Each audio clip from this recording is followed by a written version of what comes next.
Good afternoon, ladies and gentlemen. I welcome all the journalists who are in the Multimedia Press Center of RIA Novosti in Moscow.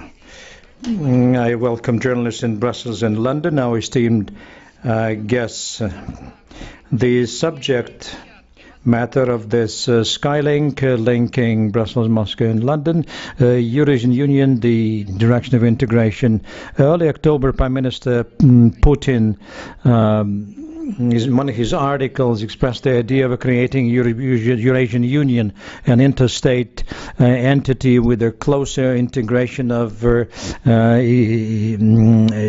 policies which will transform the customs union, uniting together Russia, Kazakhstan and Belarus. This publication triggered a lot of response, not only in Russia but outside. In the West, in Europe, many political scientists and journalists saw in the creation of European Union an attempt to restore the Soviet Union. And together with our esteemed guests, experts in Moscow, Brussels and London, we'll be discussing what the Eurasian Union is about, its goals and tasks, how we will interact with the European Union and other integrative entities. I will be introducing our guests. I will start with Brussels.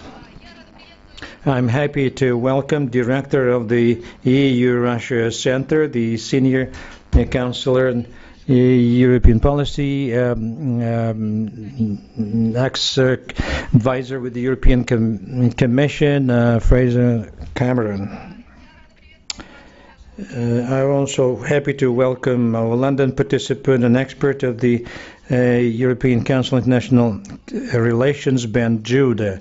Next to me on Russian participants, the Director General of the Information Analytical Center to study social political processes in post-Soviet space, Deputy Dean of the History Department of Moscow State University, Alexei Vlasov. And our second guest is Deputy Director General of the Foundation of Civic Initiative Strategy 2020, political scientist Boris Mezhuev. It will be logical for us to start with Russian participants. Alexei, it's over to you. What's the Eurasian Union, its goals and tasks?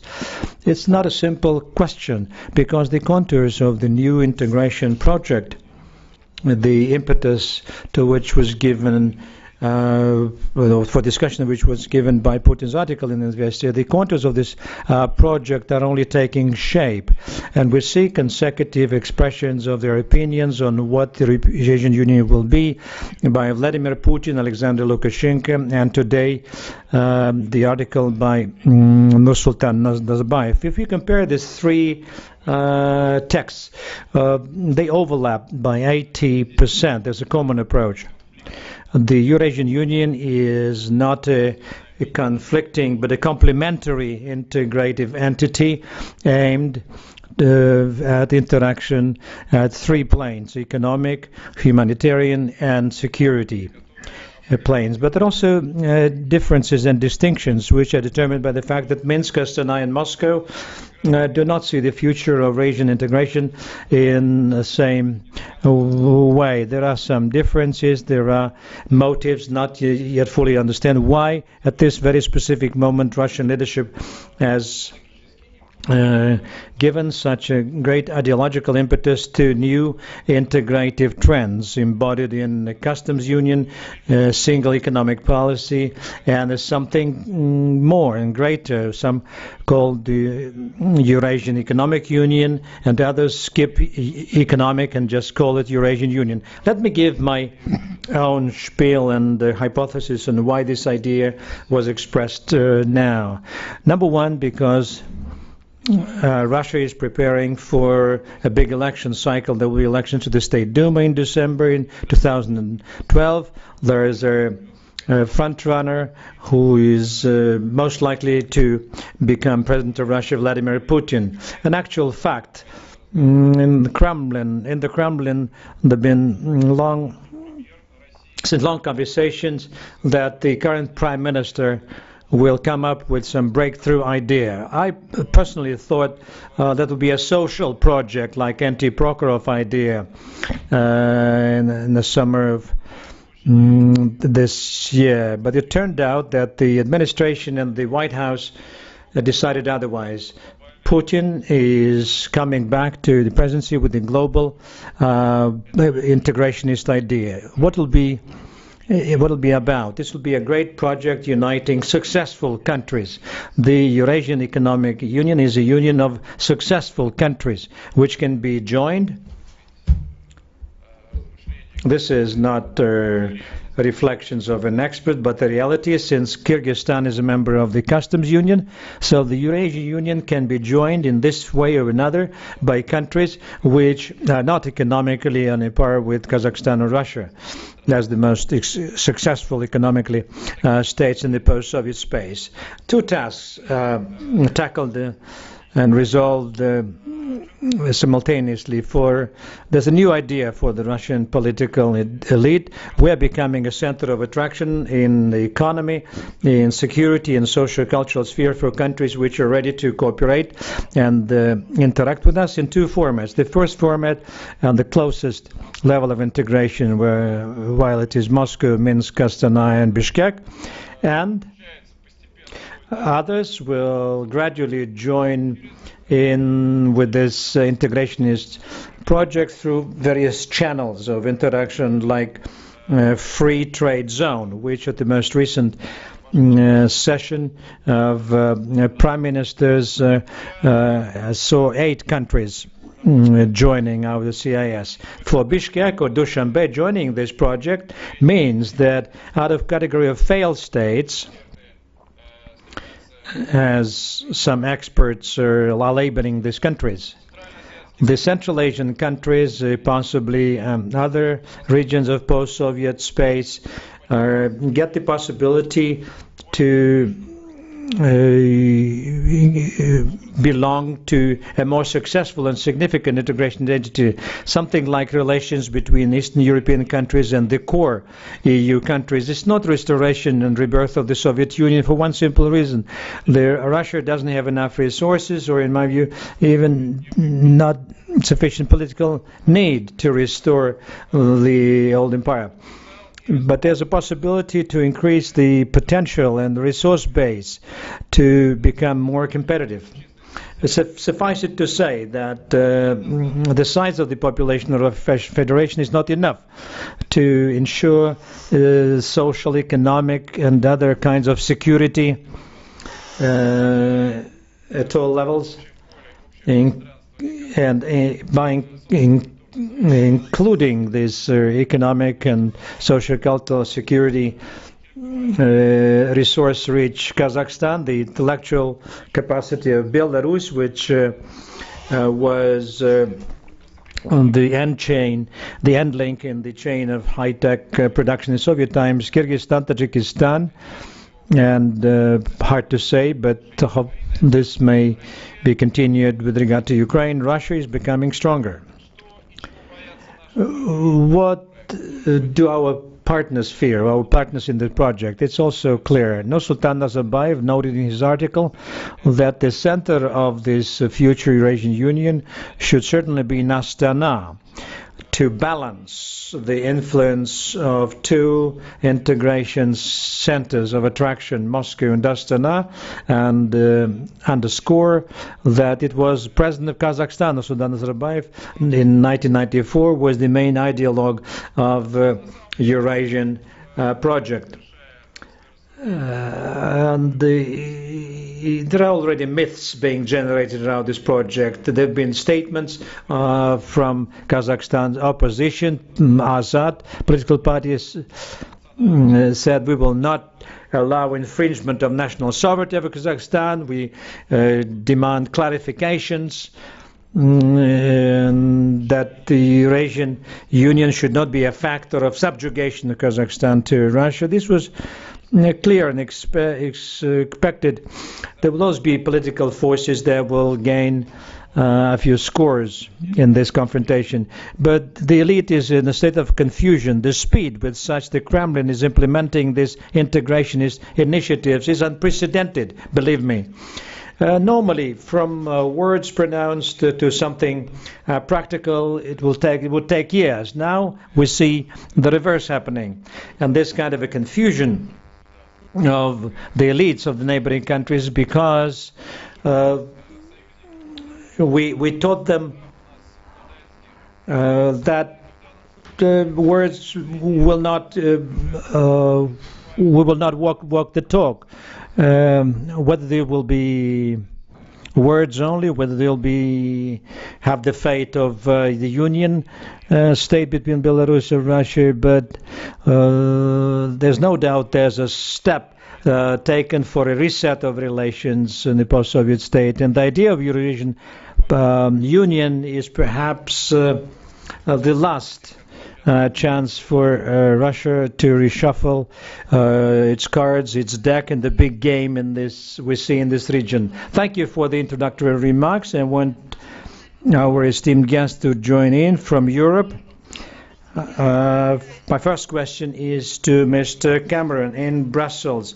I would ask you, Mr. Cameron, to comment on what has been said by the Russian colleague and express your views on the prospects of integration in the post-Soviet space.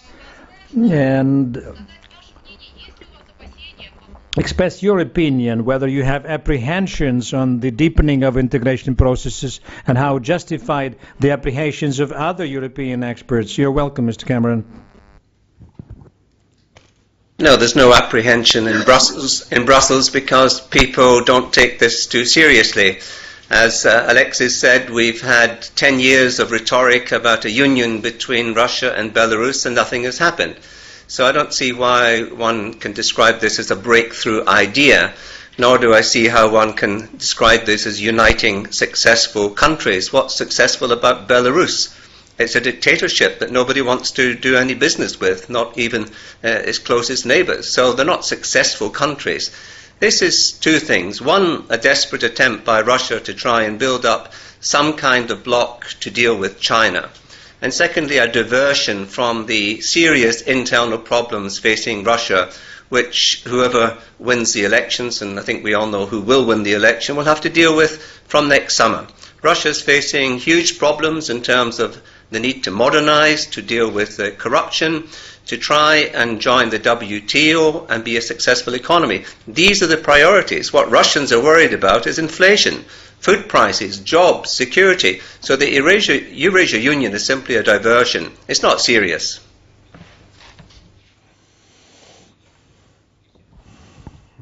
Thank you, Mr. Cameron.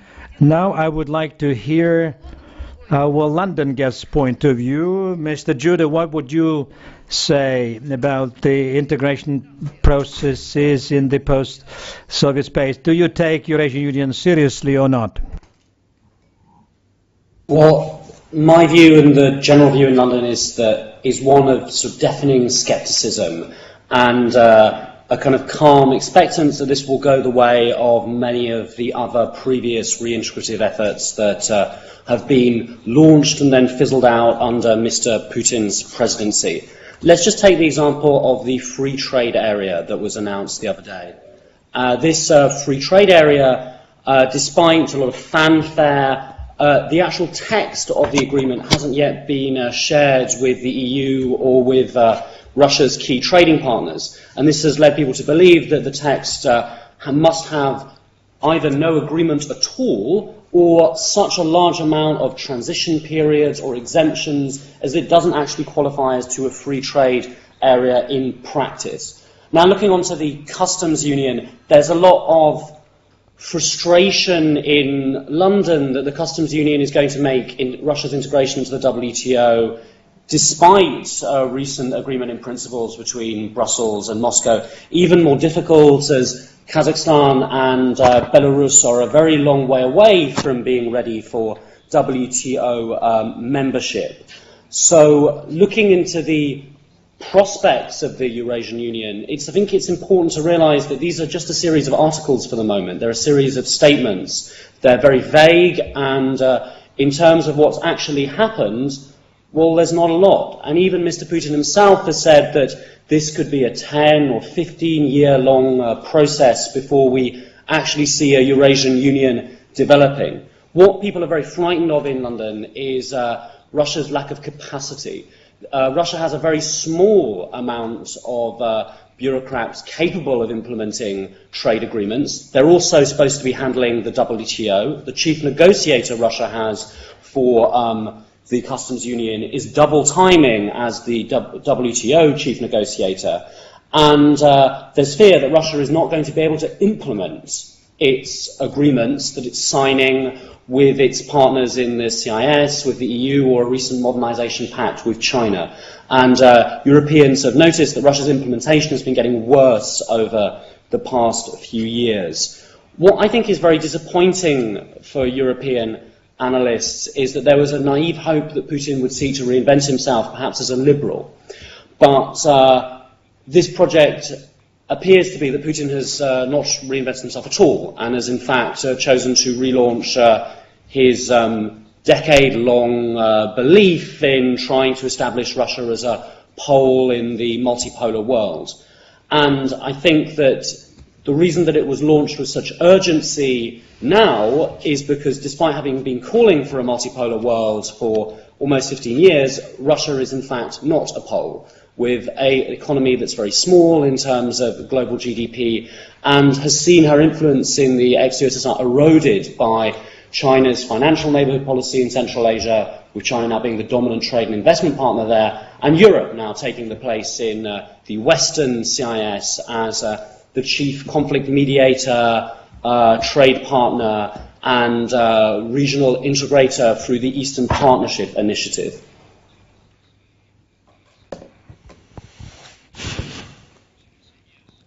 Ну что ж, спасибо большое. Thank you very much. A very interesting points of view expressed. Western experts, like you've heard, speaking about the desperate and naive attempts that may not lead to anywhere. The West is not seeing a serious player capable of becoming a center of integration in post-Soviet space. What do you think? My question is to Boris Mizuev. I think we should separate two things, economic and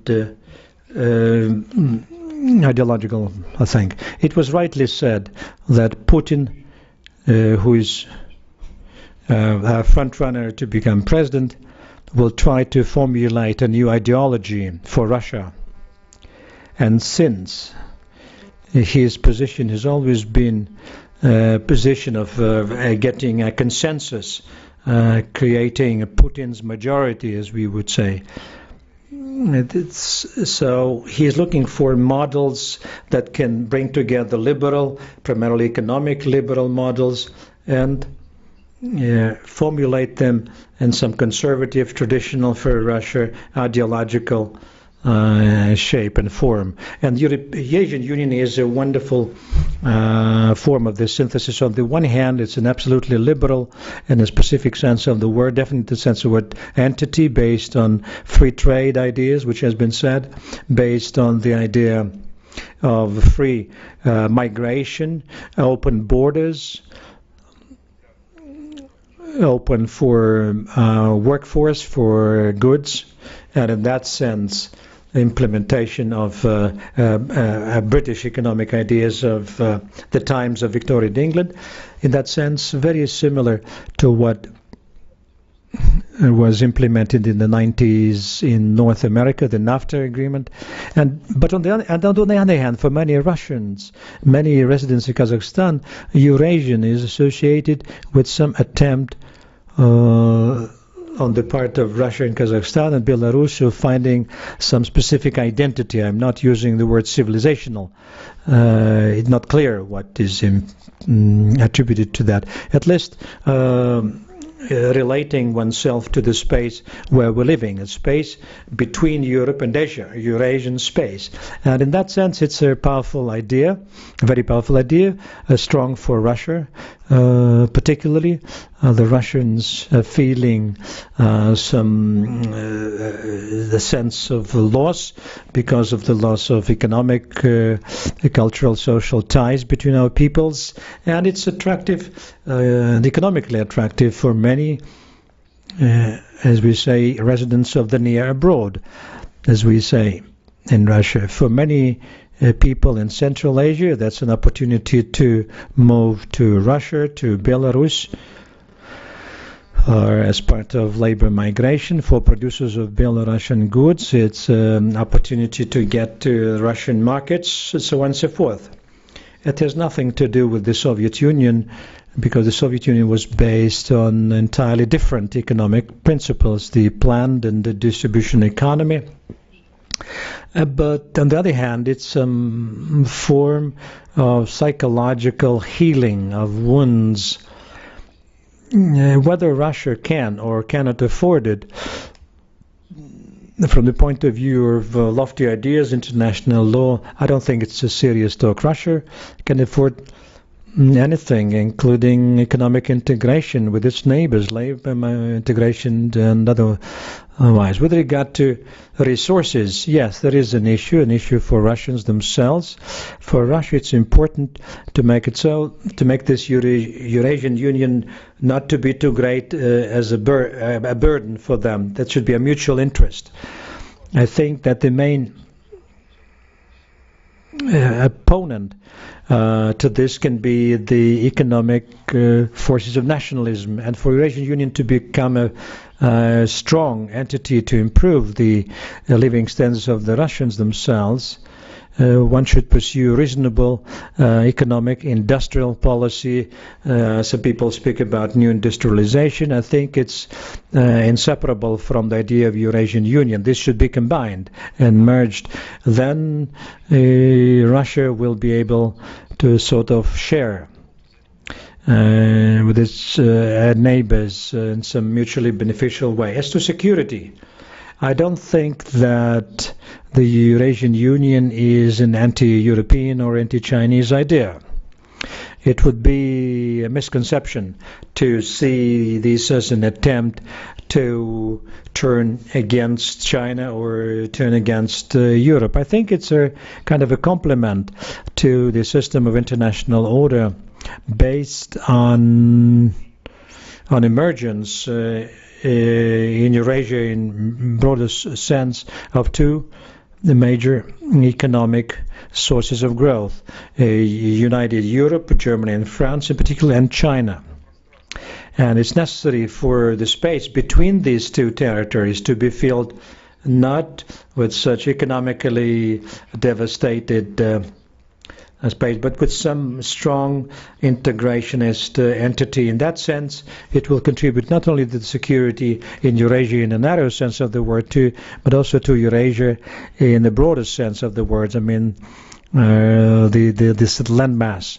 And European markets, I think, should be interested in the success of this enterprise, because the enterprise itself is an important resource for Europe, particularly in a situation of a crisis which is evolving, a crisis of EU, a crisis of Eurozone. And I think there are many points of commonalities and contact. Thank you, Boris. Europeans unfortunately do not believe that this integrationist space in the post-Soviet space can be filled with something. I want to give the floor to our European participants. I will start with Brussels. Now you have a chance to comment on what has been said by the Russian participants. And one other brief question that I want to inject. For quite a long time, EU is negotiating with Ukraine this zone of free trade arrangements. Everything was coming to kind of close until the verdict against Mrs. Tymoshenko, and the EU is saying up until Ukraine sorted out these issues with Mrs. Tymoshenko, the agreement will not be made. But once last week the agreement between 8 countries of CIS was signed on free trade zone, the European Union changes its mind, and now the process of evolving the free trade agreement with Ukraine is resumed. I don't want to seem too suspicious, but the impression is that Europeans do not want the deepening and development of integration processes in post-Soviet space. Mr. Cameron, if you could comment on this as well. There's a question of definition here. Firstly, the term integration. Integration in Europe means sharing sovereignty. Secondly, it's based on democratic values. And these are the two fundamental principles of the European Union. This has never been tried anywhere else in the world, sharing sovereignty through an association of democratic countries. And it's quite unique. So what is being proposed in the CIS is not integration, and it's certainly not based on democracy. So it's fundamentally different from what the EU is doing. Now, the EU is a tremendous pull of attraction for the countries around it. Practically everybody wants to join the European Union, despite the current problems, including Ukraine. But there are principles in terms of the kind of arrangements that we have with Ukraine and other countries. They have to respect certain principles. And this is perfectly legitimate for the EU to, for example, cancel a visit by Yukhanovich to Brussels because of what happened with Tymoshenko. It's equally in our longer-term interest, and hopefully also with Ukraine, to come to a free trade arrangement and eventually an association agreement with Ukraine. This is not a question of trying to divide Europe up. Nobody in Brussels talks about balance of power or division as often you hear in Moscow. There's absolutely no contradiction between, for example, Ukraine wanting to have a closer relationship with the European Union based on the rules and regulations of the EU, and also having a friendly, cooperative relationship with Russia. That's what we want to see in Brussels. But you've got these fundamental principles involved here, which makes dealing with Russia very difficult. And I think Ben Yuda alluded to this. If you develop a customs union with Belarus and Kazakhstan, this makes it difficult, if not impossible, to join the WTO. And I would argue that Russian membership of the WTO is far more important for the Russian economy in terms of modernizing, becoming part of the international community, than trying to form an illusory Eurasian Union with Belarus and Kazakhstan, which will bring zero economic benefit to Russia, in my view.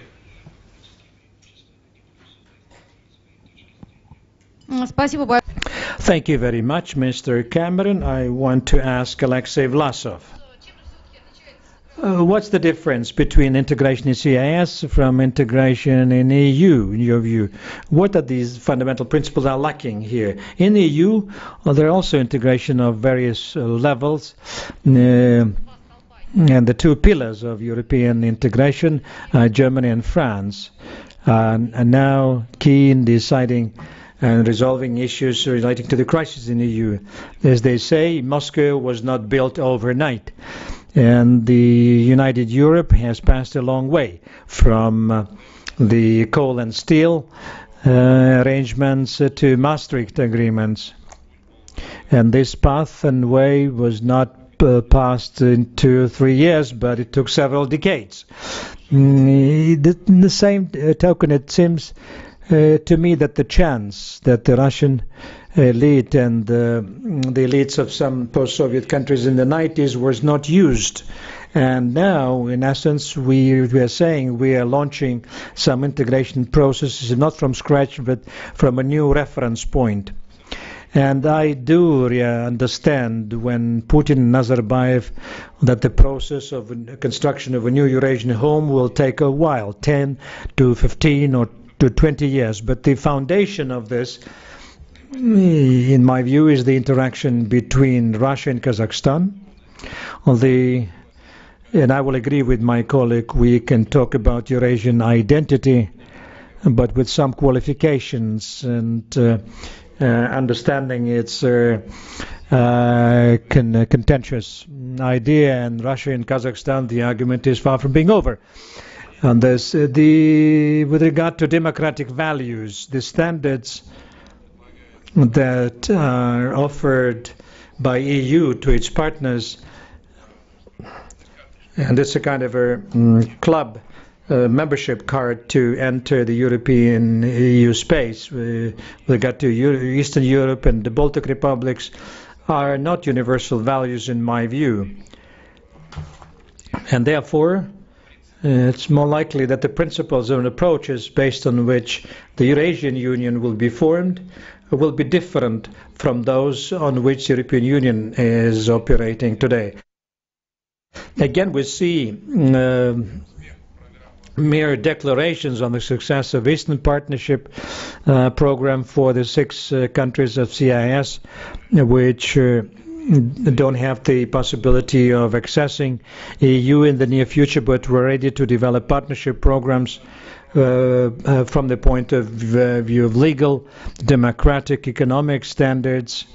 But we see that not everything is smooth within East European Partnership. The recent summit has shown a different situation with Belarus, as you have rightly said, on a clear situation with the agreement with Ukraine and the attempts to discuss Nagorno-Karabakh based on Eastern Partnership resulted in nothing.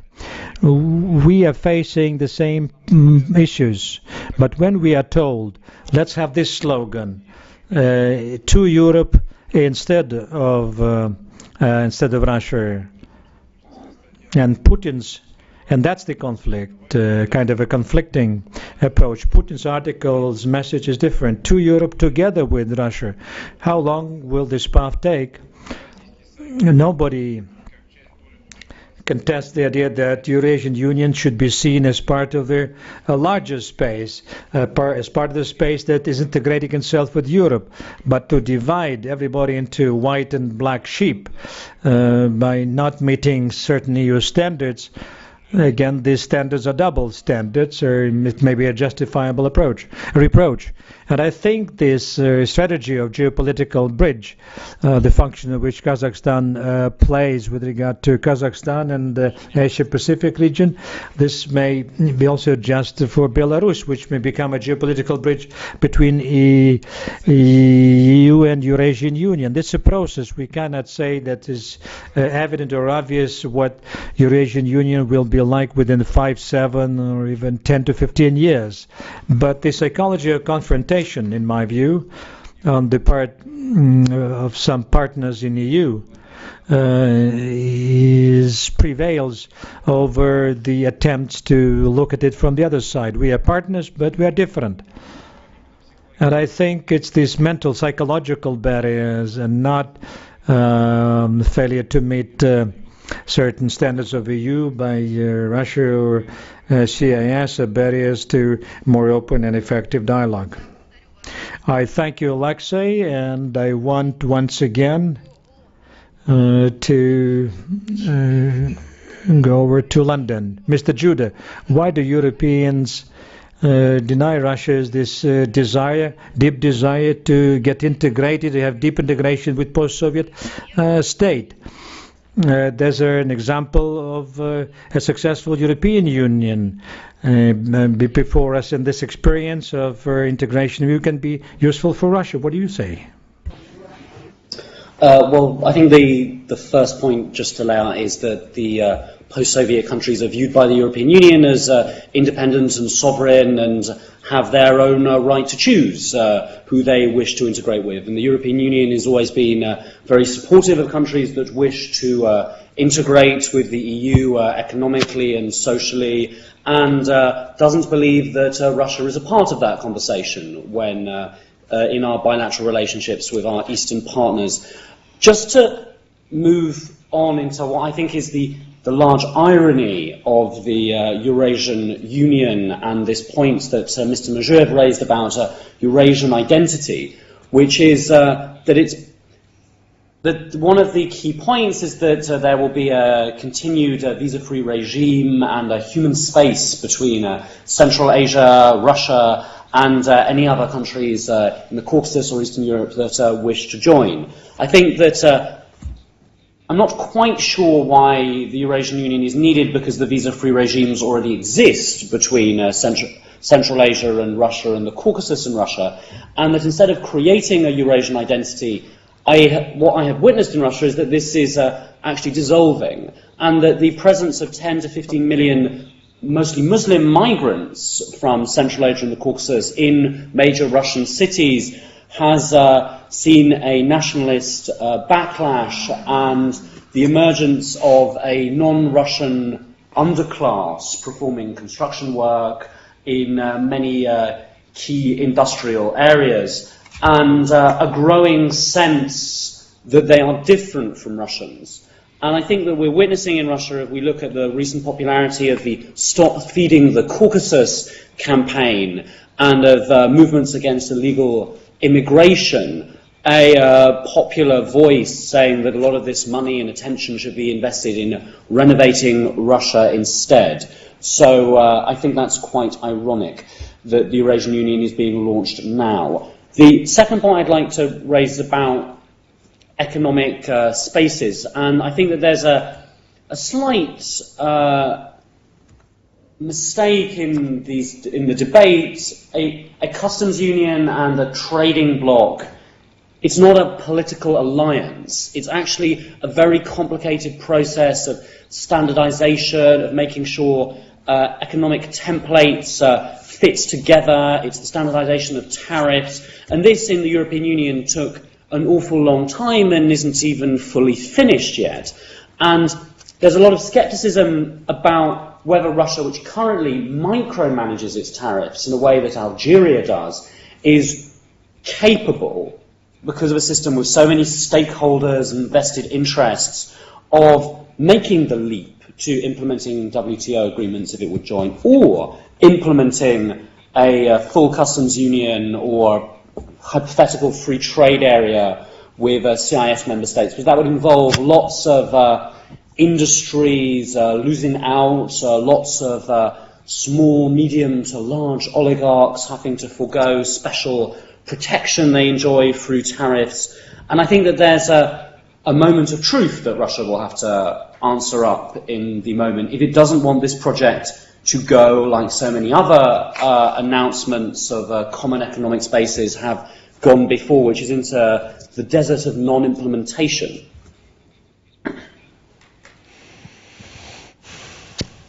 Thank you very much, Mr. Judah. I think Europeans fail to understand that the process of integration in post-Soviet time is based on consensus, and that's why it's taking so long. Boris Mizhuev, I give you the floor. Number one, as to what Mr. Cameron was saying, I will agree partially with what he was saying. The Eurasian integration, any integrationist entity on this territory, in this huge space, linking Kyrgyzstan, Kazakhstan, Russia, Ukraine, and Belarus, will not be like the European Union. This will be an entirely new entity. Possibly the principles of that entity will be different from EU. And there's nothing surprising or bad about it. Well, the NAFTA agreement of the 90s, signed 94, I think, he was not identical to the principles of the common market or Maastricht's agreement.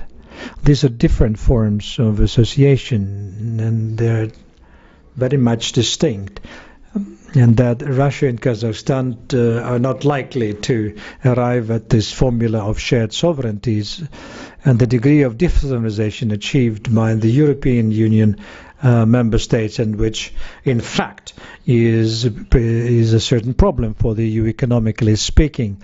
In actual fact, to lose sovereignty is not always difficult duty, but sometimes it's an attempt to shirk some part of responsibility on the part of some members of the EU with regard to the budget policy, to shift the burden of responsibility to Europe, responsibility for one's own expenditures, what we see in Greece, and the budgetary issues there. It will be different, of course, entirely. It doesn't mean that there should not be some common and general legal rules. It's not a matter of identities, it's a matter of universal rules of law, legal rules. And the more the European Union improves itself and strengthens itself, and the more it evolves, we will see not only a purely economic entity, but also an entity based on common understanding of attitude to ownership, human rights, religious tolerance, and political structures. And the last thing, it was vividly noted by Mr. Judah. He aptly said that now the major issues that may emerge during implementation of the Eurasian project, in fact, stronger nationalist sentiments in Russian cities. One way out of this, as I've said, can be an active economic policy by industrial policy by Russia and its partners in Eurasian Union, without what our leadership calls modernization of the economy, without the continuation of that policy aimed at moving away from a unilateral resource orientation. All this will lead to problems. Migrants, whatever the ethnic origin may be, should be demanded and involved into economic resurrection of Russia. Therefore, Eurasian Union will resolve certain issues and will generate and set certain issues and put certain issues. It's not a matter of being skeptical about this entity, but it's a matter for further improvement and evolution of our economic policy. Thank you, Boris. In Mr. Judah's statement, it was money, and that money should think about the resurrection of its economic and not invest in the Eurasian Union. I have a question to this. The European Union also needs funds to salvage and save the European economy, but the European Union is investing money and some Eastern Partnership countries, including Ukraine, will get some preferences, economic preferences, when they have a free trade agreement. It's no secret why Ukraine wants to have a quick agreement on that. I suggest that our guests in Brussels and London comment on what's been said by Russian participants, and then after Brussels and London, we'll have journalists. Mr. Cameron. I repeat what I said, that this is not the central issue facing Russia just now. The real key issue is the modernization of Russia. What are the facts? Russia makes up about 2.5% of global GDP.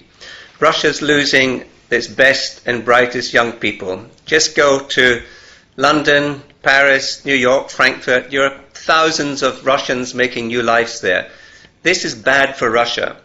Russia needs to keep these people, needs to modernize its economy and develop into a modern state. The agenda has been set out very clearly by President Medvedev over the last 2 or 3 years.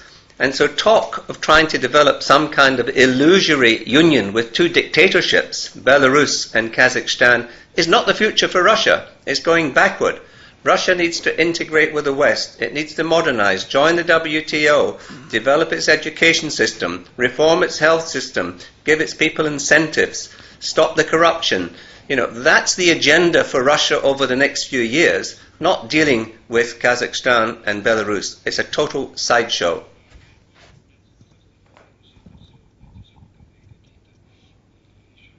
Thank you. Mr. Judah, your comments, please. Could you repeat the question, please, because we are laying out your queries. There was no question.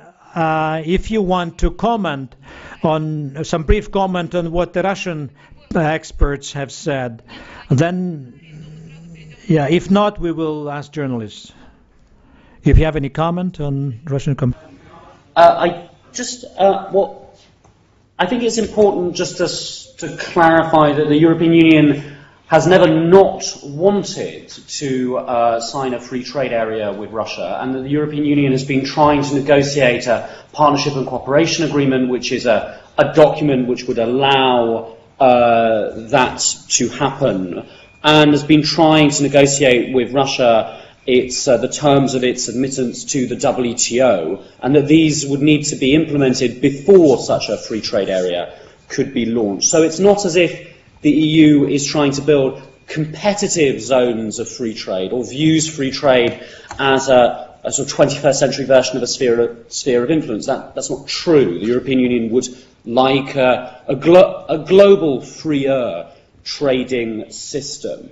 In terms of what the Eurasian Union means for where Russian foreign policy will be going, there has been a certain feeling in London of concern that Russian investment of time and person that was put into negotiations with the EU over restarting negotiations on Transnistria, which was seen as very positive in Brussels, or investment of time and effort into the partnerships for modernisation, which are pacts between Brussels and Moscow and then member states of the EU and Russia to bring high technology and investment to Russia in exchange for kind of greater social openness, that these won't be focused on. And Europeans think that these are of great mutual concern, and to agree with Mr. Cameron, of more ultimate concern to the future of Russia than improving trading relationships with Lukashenko and Nazarbayev. I think that we shall see over the next year or so in the Eurasian Union a lot of problems develop with Belarus. Belarus has typically had what my colleagues at ECFR have called a neo-Titoist foreign policy of balancing between various powers in the European Union or in Russia in order to extract greater concessions. I think if the economic climate improves and Belarus can find room for manoeuvre financially, it might suddenly be less keen on the Eurasian Union. And in Kazakhstan, I think there is a long-term concern about that country's commitment to the Eurasian Union, because Mr. Nazarbayev, who was writing today how in fact he is the father of the idea, is quite old and is one of the last most senior Politburo members from the 1980s still to be ruling a post-Soviet state. He won't be there forever. The next generation of the Kazakh leadership are far more familiar with Washington, Brussels, and of course Beijing than with Moscow, and there's a generational reorientation and discovery of Turkic and Islamic roots. So I'm not sure how that will develop in the long term. In terms of Kyrgyzstan and Tajikistan, where I spent quite a lot of time last year, the development of nationalism in Kyrgyzstan is quite a serious thing. You have a very pronounced attempt to create a nation state, and there the Customs Union and the Eurasian Union are explicitly seen as a hedge against China. In Tajikistan, it's very similar. There were riots in Tajikistan earlier this year about land being ceded by the government, admittedly not very much land, but it was still ceded to China. So, whereas the EU may have undermined Russian influence in the European CIS, I do think that actually in Kyrgyzstan and Tajikistan, the Chinese neighbourhood policy may soon be reaching overstretch, and this could actually benefit Russian foreign policy.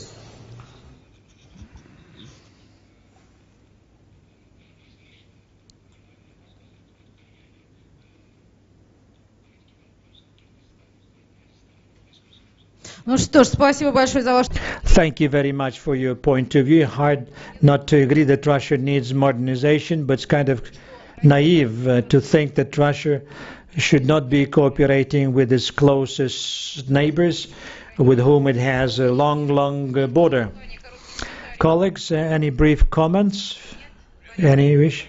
I think we should give journalists a chance. We go over to questions from journalists. Let's start with Brussels. Any questions from journalists in Brussels?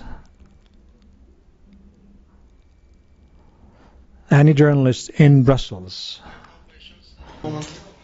Хорошо.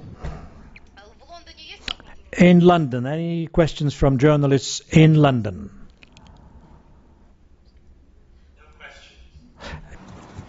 Ну, тогда вопросы в Москве, пожалуйста. Questions for Moscow journalists. Please raise your hand and introduce yourself.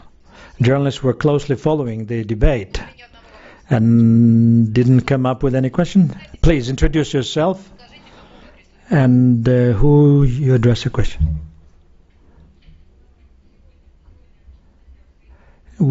Today there is an article in Izvestia of Nazarbayev, and it stresses the idea of integration.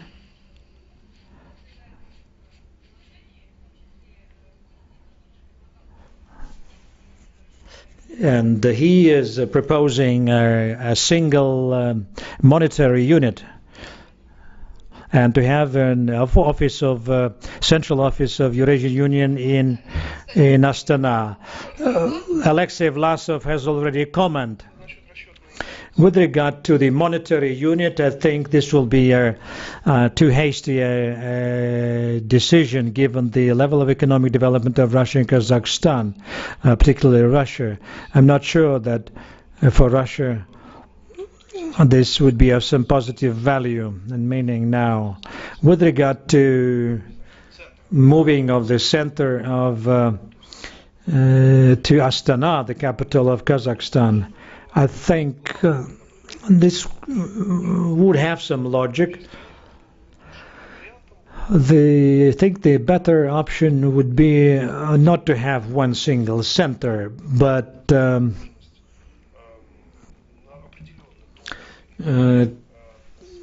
have a rotation